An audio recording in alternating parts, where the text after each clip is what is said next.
Sumqayıt şəhəri 4-cü məhəllə İcra Hakimiyyətinin yanı Mahal MTK.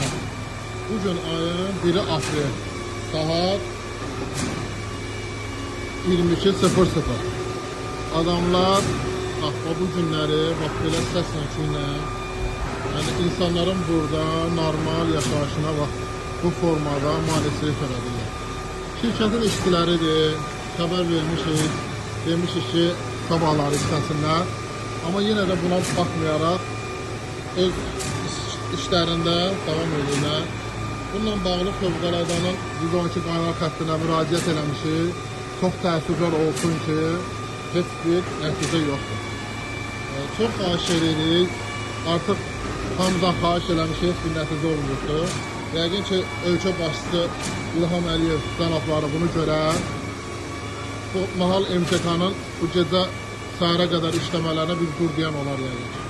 Bugünkü vəziyyətimiz budur. Hal-hazırda beton tökürlər, yəni səsdən evdə durmaq olmur. Çox xahiş edirik, tədbir görülsün. Mahal MTK.